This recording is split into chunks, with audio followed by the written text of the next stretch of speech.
shi an aje dan Hausa. Sunan dan Hausa an aje shi saboda wasu kuma dalilan da suka gitta. To gitta mana su mu ji. To shikenan. An gullare wannan dalilai sun hada da na farko sunan dan Hausa ni dai ba ni na sawa kaina shi ba. Sannan kuma tun da dadewa akalla sunan zai iya kai shekara 12 zuwa 14. To a yanzu zaman da ake ciki haka dai a kila ko kai da kanka baka rasa sanin wasu dan Hausan daban. Dan Hausa suna da yawa. Sannan ko a mawaka akwai dan Hausa wanda na sani kusan mutum biyu, kowannen su daukakakke ne. Idan na ce zan ci gaba da amfani da sunan dan Hausa a yanzu za a iya tunanin ka san wasu lokutan aka ji sunan wanda ya daukaka kai da kake karami mai tasowa in kai amfani da sunan shi za a ce to ka makale da sunan shi ne ko dan ka daukaka ko wani abu. Shi yasa na aje sunan Kalifa dan Hausa na dau sunan Kalifa MS yanzu. Na'am. To zan iya hada duka ukun kowane lokaci a cikin shirin nan. Gaskiya ne zaka iya hada saboda kowanne da bangaren da aka fi sanin shi. To za mu so mu ji me ya ja ra'ayinka ka fara waka? To alhamdulillah abin da ya jawo ra'ayina na fara waka ba wani dalili bane babba illa dalilin ra'ayin kawai na dauki hanyar waka a matsayin wata jakadiyata saboda ni dai na tsaya na duba na ga a rayuwata ni ba wani bane yau balle in ce zan iya fada a ji in ba ta hanyar waka ba ko wata fadakarwa ko wani azantarwa ko wani gyara da naga ina so in kawo sai ta hanyar waƙai. Wannan shine dalilin da ya ja na ɗauki waƙa a matsayin abin da nake so zan yi na rike ta a matsayin jakadiyata. To alhamdulillah sai kuma za mu so mu ji za ka iya tuna shekarar da ka fara waƙai? Insha Allah shekarar da na fara waƙa 2014 kenan, shekara ta 2014. Yanzu shekara 6 kenan. Insha Allah. Za ka iya tuna waƙa da ka fara da ita a lokacin? Kwarai kuwa waƙar da na fara da ita lokacin wata waƙa ce ta bege. Sunanta KMS Farko. Ita ce waƙar da na fara da ita wadda na yi tare da ni da wani abokina. KMS Farko sunan waƙai kenan. Lokacin da za ka fara waƙa akwai wasu matakai da ka bi ko kuma wasu tsari da ka bi kafin ka fara kafin ka shiga studio? Na'am, gaskiya tsare-tsare an bi su da dama.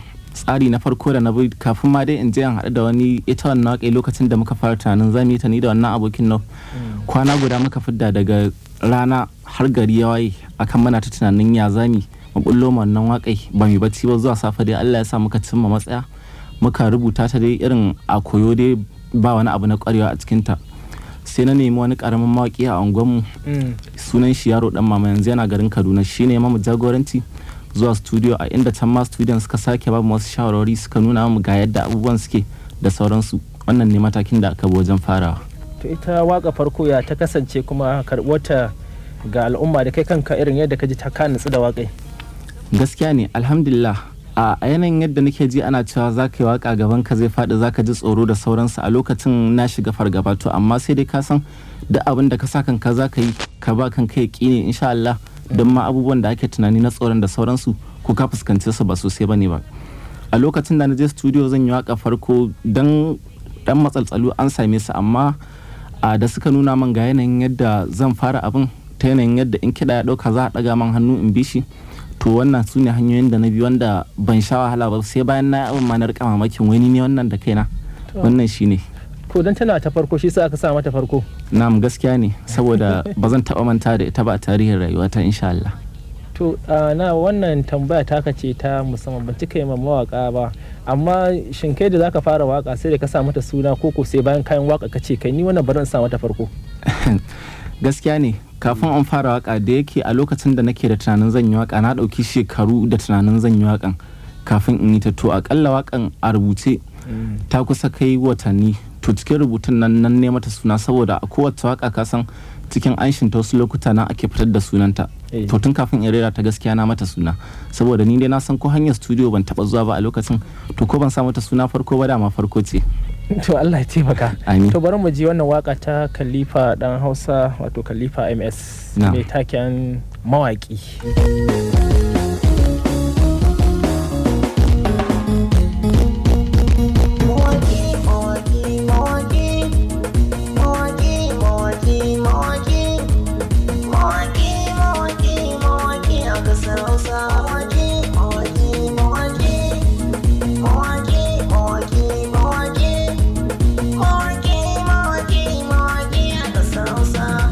Farko da sallama ne ku duba, ku fito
gaida Kalifa MS a waƙarsa ta mawaki. Me ya ji hankalin kai wannan waka dan naji kusan kan mawaka kai bayanai kuma kamar labari ma ke bada abin da ya faru da gaske. Gaskiya ne. Wannan waka mai suna Kalifa MS mawaki na yi ta ne saboda mawaka musamman na gari na manya da ƙanana. Gari Katsina ko ina? Na'am, garin Katsina. Aiko a cikin waka ka ji na ce Kalifan Katsina. Na'am. Dalilan da suka ja ne wannan waka ta mawaki na fuskanci kalubale da dama a lokutan farko-farkon ina waka kafin in saba da masu studiyoyi. A farko misali studiyoyi da dama mun sha mu je mu bada kuɗi ba za a yi aikin ba kuɗin wasu lokutan ba kuɗin ba aikin, wasu lokutan kuma mu je mu bada kuɗin mai aikin amma gyaran kirki ya gagara, wasu lokutan kuma mu je studiyon aiki da kuɗin mu amma kamar mun je roƙo. To duba da wayannan matsalolin kawai su ne abin yana ɗan damuna. To wata rana muna tafiya ni da abokina Isa Muna sai yake ce shi mawakin hip hop ne, sai yake ce man wai Kalifa MS me yasa mawakan ku na Hausa idan ka je studio mutum a misali shi yana kiɗa zai ma kiɗa kai waka nan yadda ka san ka je wurin sarki haka za ka yi mai biyayya da sauransu. Ya ce ku ki addu'an ku ba a downloading din sun da sauransu. Na ce mai gaskiya to ko ana downloading in ki addu'an mu dai in ma kai downloading da kai za a gane na wani ne, sai dai mu ta hakuri haka nan wata ran komai mai wuce ne. Sai ce man to amma me yasa yana ganin su in sun tashi waƙoƙi na kansu wasu daga cikinsu ba duka ba sa tsayawa a nan studiyon tasu, su ma a wurin wani za su je kamar yadda mu ma in muka wurin su ake mana haka su ma suna zuwa. Sai na ga to ya kamata in dan yi wani magana na faɗakarwa akan duk abin da za a je a samu a can wajen a nan gida Katsina muna da shi. Ya kamata a ce tsakanin manyan mawaka da ƙanana akwai haɗin kai. Mawaki dai duk mawaki ne, sai dai bambancin manya da ƙanana kuma in dai yaro bai raina babba ba shi babban ya kamata a ce yana dan yi ma ƙananan wani abu na tallafi in ya zo irin kula da shi da sauransu, hakan zai ƙara ma ƙananan ƙwarin gwiwa. Shi yasa ne wannan waka don faɗakar da manyan mawaka da ƙanana. Sannan kuma wani abin na biyu a cikin abokanai na mawaka ƙanana waɗanda muke tashi na lura da wasu abubuwa da ke faruwa. A misali za a cewa ne yana sana'ar kafinta a misali kuma yana waka. To za ka ga wannan shi mawakin matashi saboda dai an san duk inda matashin mawaki yake za ka ga shi celebrities ne, yan mata na yayin shi da sauransu, zai ji a ce ga can kan kwano da zartu, sai mutum ya rika boyan sana'a tai da an gan shi sai a rika kaga wancan wahalallen can waran wai yadda ka san kaza yana boyan sana'a shi yana to mu da mun san asalin shi. Sai na dan yi masu nuni da wannan nuni da asali fa ba wai wani abu ne na abin kunya, sana'a ta gata waka kuma gata kowanne da matsayin shi. Wannan su ne kaɗan daga cikin dalilan, duk da dai akwai wasu daban. Na ga waƙa kusan minti 7 na ce to wannan abu kila abubuwan ba a ce a komi bayanan da dama.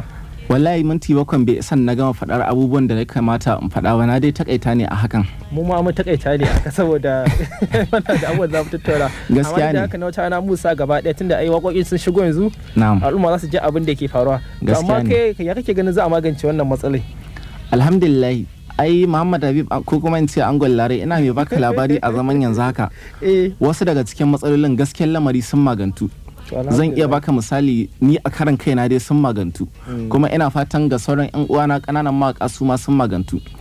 Wani lokaci da ya wuce za a iya kai shekara 4 na je wata studio wadda ba sai na hidita ba a nan cikin garin na yi ma gidan rediyon Vision FM waka a lokacin shekara 4 da ta wuce. Amma babban abin da ya bani takaici na kashe kuɗi a lokacin da zan yi aikin, sai dai tsayawa a yi man gyara na kirki na rubuce ko kashe kuɗi a kashe kuɗi kama daga yin sabon kiɗa kuɗin voicing da kuma lokacin tunda ni lokacin ba wasu mutane na sani ba sosai aka ce man an ɗauko man babban mai an shi wadda zan bata kuɗi da ɗan yawa taiman an shi wanda ya zama fitacce na ce bana da damuwa akan hakan. To da aka gama aikin ina sabkowa daga kasan benin wallahi na goge waƙai saboda kwata-kwata ni da kaina ban yadda da waƙai ba. In na je na kunna wani ita ma hinka ne koko su studio ne ba su ma tantancewa wata editing ke da ya kamata da sauransu.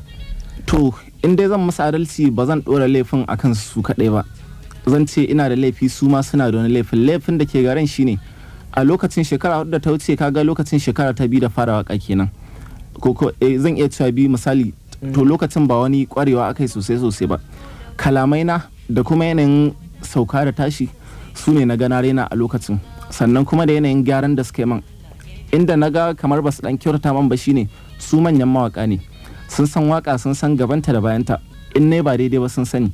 Ya kamata idan na ɗauko layin da suka ga ba zai bulle ba sai su dan nuna min gashi kaza kaza tunda ko a yanzu da nake haka duk student da naje zan yi aiki sai na ga mai duk abin da ya ga yana da wanda ya fina wanda na zo da shi to ya ban shawara ni bana gudun shawara saboda mai shawara aikin shi baya ɓaci. To Allah ya taimaka. Amin. Cikin waƙoƙin da kai akwai wanda kai ma bidiyo ko duka audio ne duka wato wanda kawai za a sa ni a faifai? Gaskiya ne a waƙoƙin da ne akwai wanda ne ma bidiyo to amma akwai wani abu guda ɗaya. Waƙoƙi na sun fi ƙarfi ba a waƙoƙin soyayya ba, na fi ƙarfi a kaman waƙar siyasa ko waƙar aure ko kuma waƙar jinjina da za a yi wa wani babban mutum haka. Me yasa ka fi bada hankali nan ko wurin saboda nan ya fi maske to ai ka san an ce dan lada ake sallah. Wani fasihin mawaki a nan garin ya ce ganga ba a buga ki dan lada in an buga ki dan kuɗi ne. To dalilin da ya ja na fi ƙarfi a nan ɓangaren shine ina da sana'a banda harkar waka kuma ni ba wani mai ƙarfi bane ba da zan ce dukka ƙarfin sana'ata na tattaro shi in na je na samu a can na mai da shi wurin waka. Ka san wannan dalilin shine yake ja wasu daga cikin mutane suna fahimtar ƙananan mawakan Katsina a matsayin kamar masu yin wahala wanda mutum zai je aiki ya kawo kuɗin kuma ya je waka wadda ba sai da ta zai yi ba. To wannan dalilin shine ja na fi ƙarfi kamar waƙoƙin siyasa, jinjina, aure. Nan kuma yaya ne dai ko ba a samu sosai ba insha Allah ka samu kuɗin aiki, transport, kuɗin abin Honda aka je zuwa studio da ɗan sauransu. Kaga an fuskanci wani abu riba biyu kai kullum ana ta samun ci gaban masu sauraro suna ji can daban tun da misali in kai waka siyasa ko ta aure ga mutum ɗaya in akwai sunayen mutane cikin ta zai fi tura mu kowane mutum ɗaya a cikin su nan. Idan a misali kana da masoya 20 sai kai waka aure mai list din mutane 30 kaga masoyanka sun koma mutane 50 kenan tunda za a tuttura ta ga mutum 30. Wannan dalilin shine ya ja kawai na dan fi karfi a waƙoƙin jinjina siyasa da sauransu kuma ina ma dai da uwayen gida a nan fannin na fi karfi a nan gaskiya. Su uwayen gida? Uwayen gidan suna da yawa. Akwai uwayen gida na harkar waka akwai kuma iyayen gida masu haɗa ni da manyan mutane. Babbar uwar gida ta dai yanzu da nake ji da ita a garin nan nake takama da ita ce Asiya S Maida wato Asiya Baby. Ita ce uwar gida ta wadda in nayi waka wa babban mutum za ta haɗa ni da shi kuma da ɗan sauran gudunmoyin da ta ban da abin da zai ƙara ƙarfafa min gwiwa da sauransu. Ita ce uwar gida ta farko. Sannan a kuma ɓangaren mawaka ko kuma wasu daban ina da ubangida a Alisho, sannan akwai mai gida na DJ Sharif manajan Alisho kenan, akwai kuma mai gida na Sifilai Tisha da Musa M Ruma da sauransu dai mai gidan masu gidan na suna da yawa sai dai a takaita abin da ya samu. To za mu so mu ji tun da ka ga mana kana da uwayen gida in ka kalli ita waka za ga wani lokacin da ya fara bai dauke ta da mahimmanci ba shi yasa za ga waƙoƙin da za ga wani yayi ba su da yawa. Za ka kiyasta adadin waƙoƙin da ka yi daga 2014 zuwa yanzu? Insha Allah waƙoƙin da ne duka gaskiya ba wasu masu yawa bane ba saboda abin wasu lokuta akan ɗauki lokaci ba za su wuce irin guda 40 ba haka waƙoƙin da ne complete. Sai kuma 'yan waƙoƙin da mawaƙa za su gayyatan a sanuwan nan ba zan lissafa su a matsayin waƙa ta batun da wato wuce gayyata ta akai. Akwai abin da kake kallo a matsayin nasara tun da ka fara harkar waƙa zuwa yanzu? Kwarai kuwa akwai nasarori ma da nake kallo ba nasara ba a tsarin rayuwata. A take na ma ni idan misali na yau babban mutum waka ba don kuɗi ba sunanta.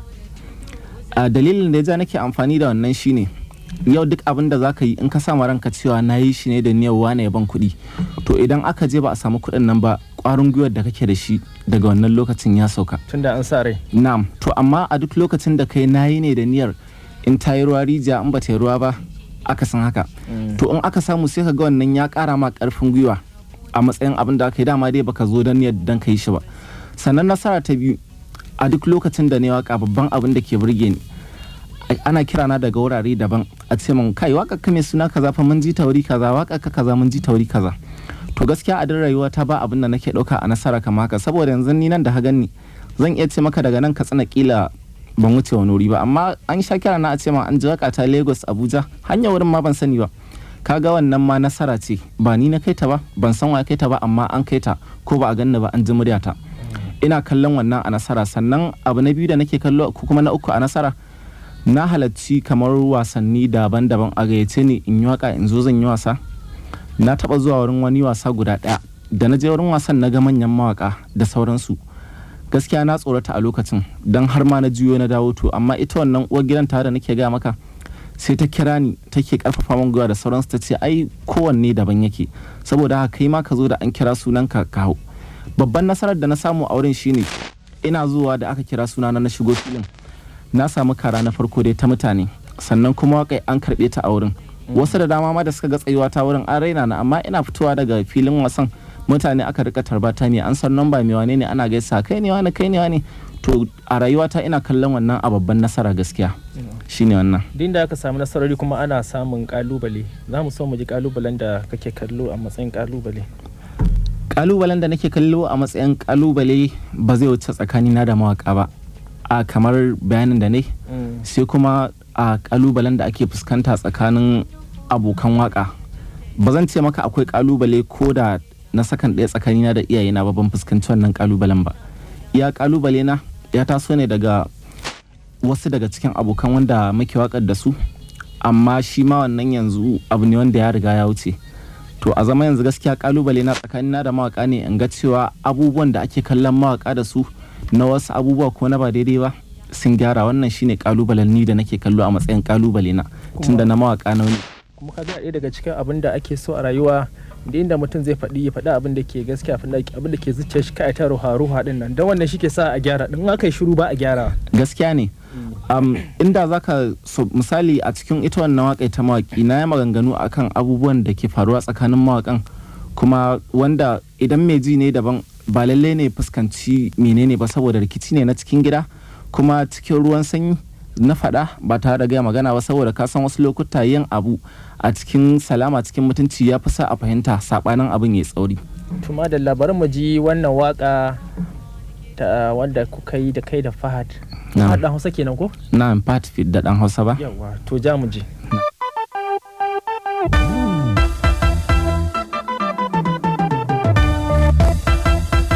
Zancen soyayya ne taso aboki kaji na zo da labarin soyayya ta na zo na baka amshi na samu mai kishi na.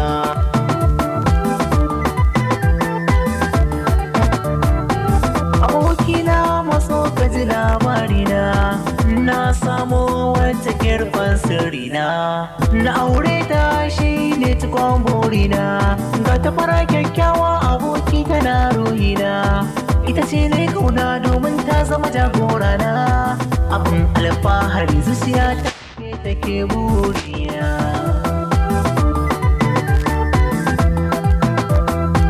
Abokina maso ka ci zantukan bakina, na samu abar so wata a yanzu ta yi mini rana, tana da kula a gare ni dare hada da rana, akan soyayya ta faɗi za ta ma kwana, akan hanya indiya za ta kai ta a gona, wayo mai suna ni ma ba ni sake a rana.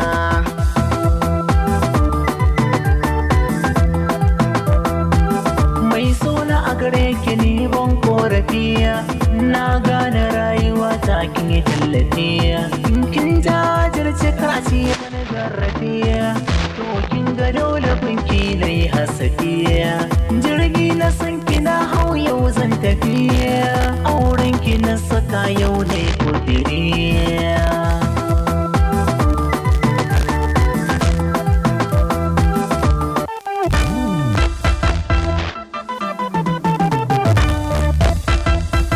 Zancen soyayya ne taso abokin kaji na zo da labarin soyayya ta na zo na baka amshi na samu mai kishi na.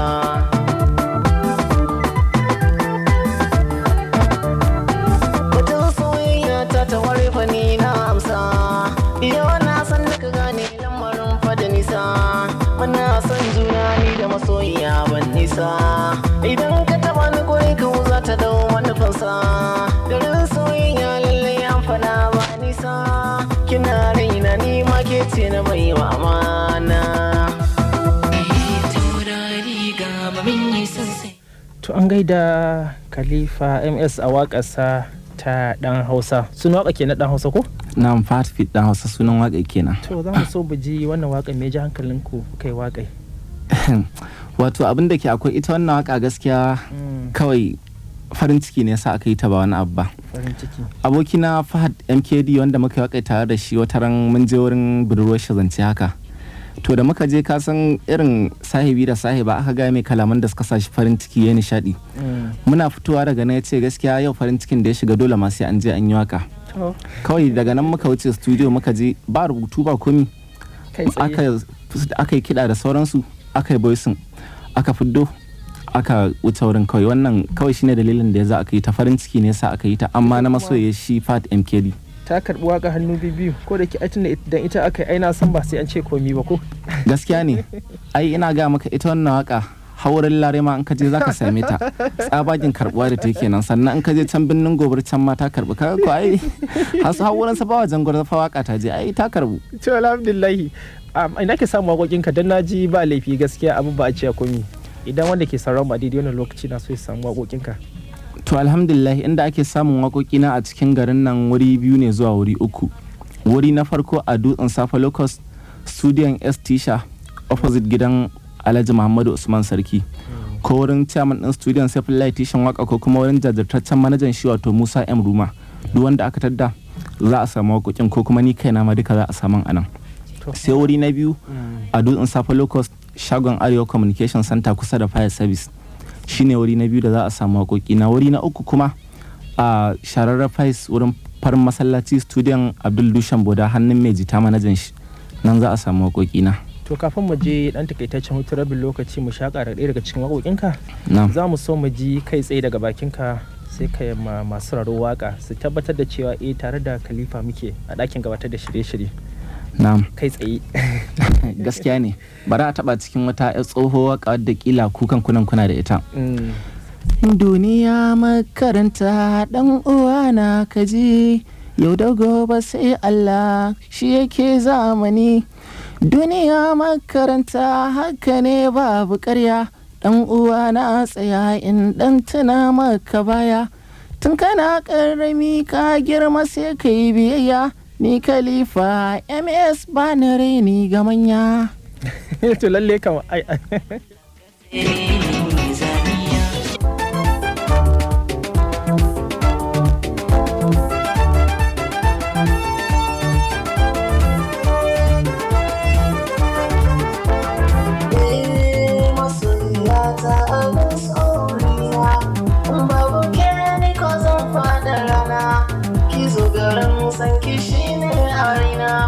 farin ciki na abin san idona to da ki yau ta shige jinin cikina rabuwa da ke lalle kuma rana ki guna batun da suna wayo mai sona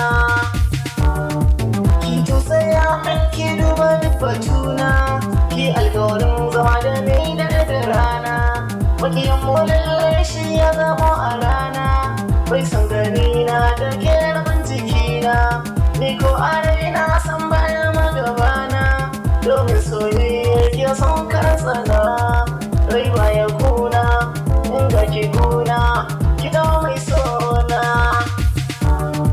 kan ba soyayya ki saka masoyiya ta tun da na same ki abokai ne warata ke ce na baiwa gurbiya zuciyata na shaida kyan zan tauraro wata mata mai kyawun fuska sannan kina da tsafta na baki kaina kirkiri na yi fata so to saya kar in yi jinya kin ji batuna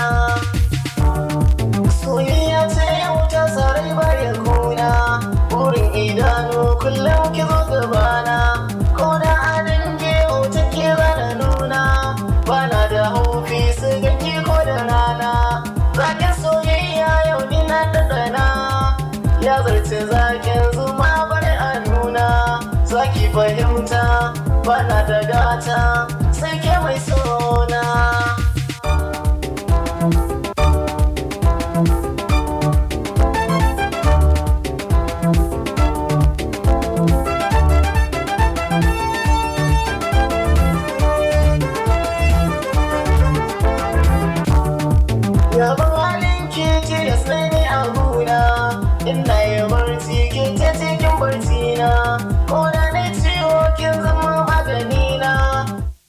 da Kalifa MS a waƙarsa ta mai sona kafin mu zo gare ka mu ji wannan waƙa mai ji hankalinka bari mu je ga masu sauran mu akan 0800 92861414 ko 0900 27351192 shine line da za a kira mu ji da gare ku. Hello, assalamu alaikum. Assalamu alaikum. Sai kin daga murya da muke magana. So Muhammad da barkan ka da aiki. Kai tsaye kana tare da barista Umaira Allahi. Dawa? Barista Aisha Mara Ingawa. To muna tare da ke barista. So Muhammad Hadi fatan alkhairi gare ka da ma'aikatan kasa na ina wa bako barka da kasancewa cikin wannan shirin na albarka. Tambaya ta ɗaya zuwa biyu ga bako duk da ke ban saurari shirin tun farko ba. Tambaya na farko wani irin shawara zai ba wa wanda yake da burin fara waka a wannan lokaci.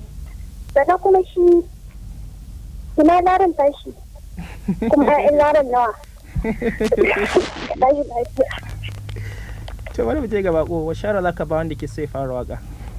Alhamdulillah, shawarar da zan ba wanda yake so ya fara waka ba wata shawara ba ce mai wahala. Abu na farko da zan fara gaya ma wanda zai fara waka ya je ya nemo izini a gidansu ya samu yarjewar iyayen shi kafin ya fara.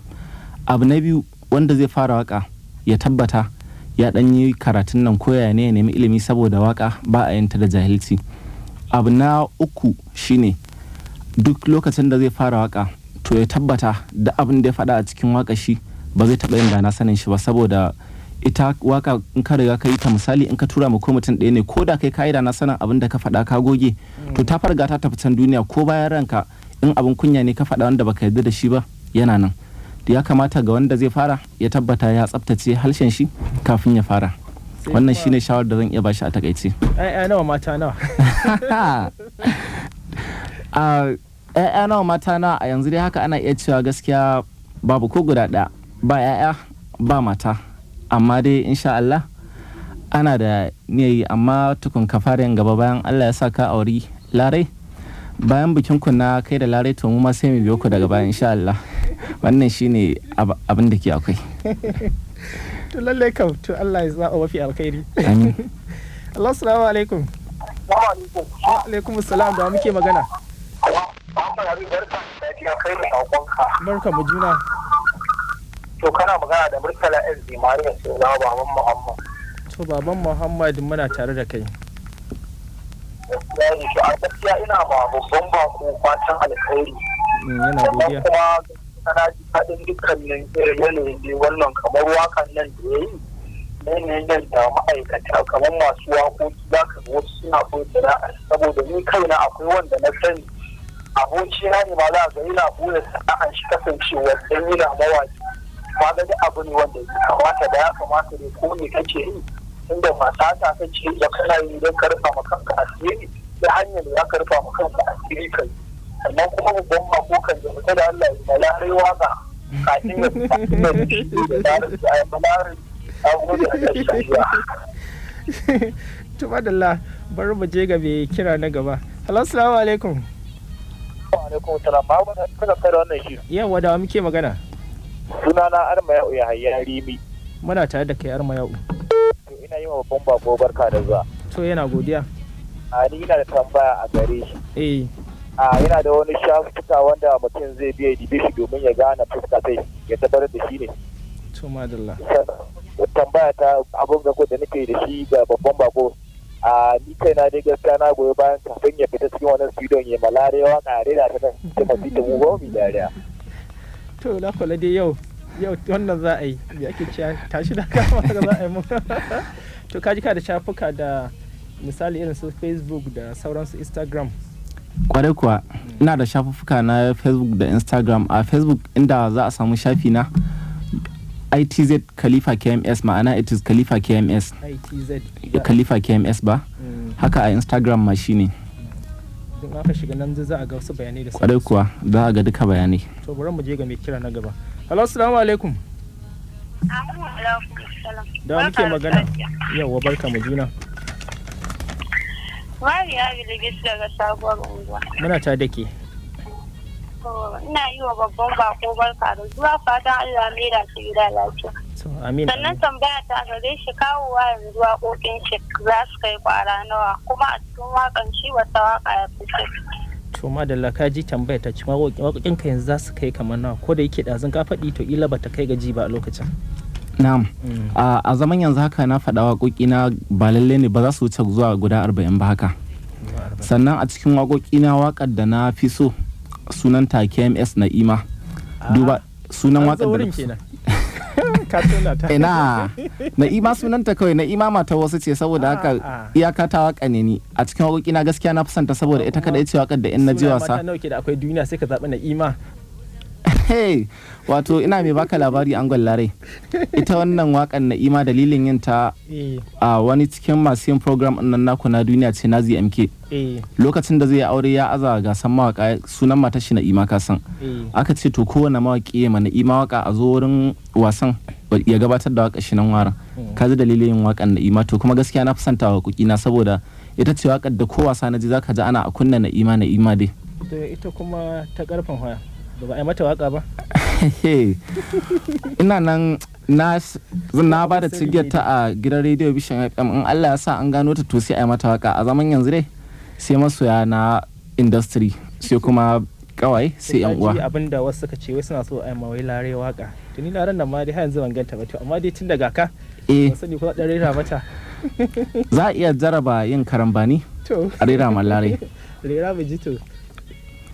An yi aure na ƙauna ga Muhammad Habib ango ga Lare masoya Allah barku tare. Lare tuna amshi. Ai sai ka amshin daidai sannan a ci gaba da baitin. Lare farin cikin ransu. Shikenan ka faɗi gaskiya ka ma ida waƙai ai. To bari mu shakata da wannan waƙai a na lokacin da muke da shi na kalifa dan Hausa mai taken momi saboda duk waka da aka ce momi tana da muhimmanci ko da cikin minti 2 ne mu ji wannan waƙai.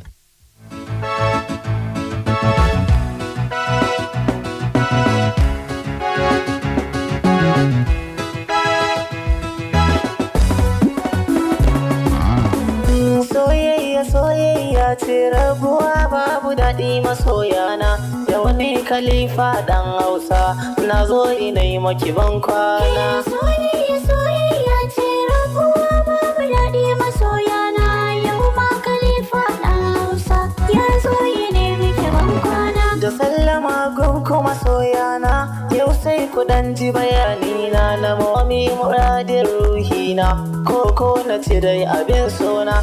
Domin ku kar ku yi mantawa aini da mami akwai kauna amma sabon baitina na zo ina yi mata ban kwana.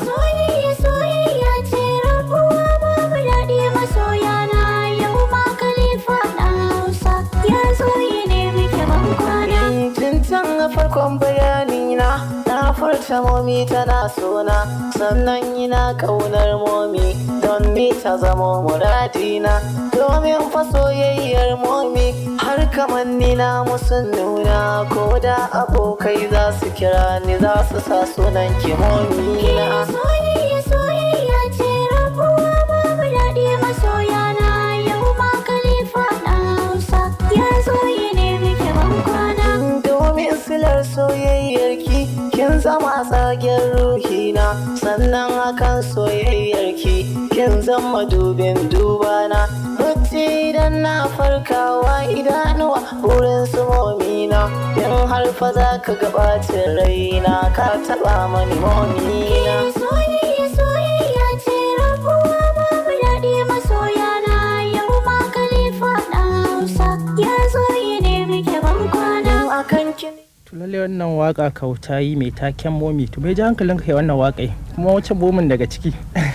To a gurguje abin da ya ji hankali na wajen yin wannan waka mai suna momi ba momi ta wata gida ba wata momin ce daban kuma ita wannan waka a duk duniya ita ce waka soyayya da na fara yi a farko saboda a lokacin da na fara waka bege nake yi. Ita wannan waka ita ce waka soyayya da na fara yi ta farko. Ita momi waka uku ne mata 1 and 2 and 3 amma yadda ka san kai da larai haka ake ni da momin so ɗaya na taba ganin ta shi ma kuma gitta kawai ta a mashin to a lokacin ina neman labarin waka soyayya saboda wasu lokuta zaka ga sabanin kai waka ka faɗi kalamai gara kaɗan ba da labari ya fi ɗauka hankalin mai sauraro sai kawai ne amfani da sunan momi da kuma abin da ya faru tsakanina da wani yayanta sai na ɗauke shi na matso da shi kawai na mai da shi labarin soyayya. Na? Ka gano ita momin da ta gita kawai ka gita wata. Na gano ta kanwa abokina ce amma kuma ta sake bacewa yanzu bacewar da kuma bana fatan ta dawo ma'ana ta yi aure. To Allah ya ba su zaman lafiya. Amin. Sai tunda lokaci ya zo karshe ba mu sani ba ka taba karba irin lambar girma da sauransu da kuma irin zuwa garuruwa yin waka sau lokaci da ya hararen mu. Na'am, gaskiya ban cika zuwa garuruwa ba ko kuma in ce maka ban taba zuwa wani gari ba sai dai a nan cikin garin Katsina nake yi. Fannin kyauta kuma gaskiya ban taba samun abin da ya shafi award ba sai dai na samu certificate na kamfanonuwa daban-daban wanda in nayi waka na je a wurin za a karama kamar mutum 10 kowa a bashi certificate na samu wannan alhamdulillah. Allah ya daukaka sai kai ban kwana da masoyanka da suka kasance tare da mu tun daga farko har zuwa wannan lokaci. To alhamdulillah kafin ban kwana da masu sauraro ina son yi amfani da wannan dame domin in mika ta'aziyar rashin mamanmu da muka yi mahaifiyar mai gidan mu Alisho. Allah ya ji kanta, Allah ya mata rahama, Allah ya sa ta huta a madadina da sauran abokaina mawaka muna mika masu ta'aziya, Allah ya sa ta huta.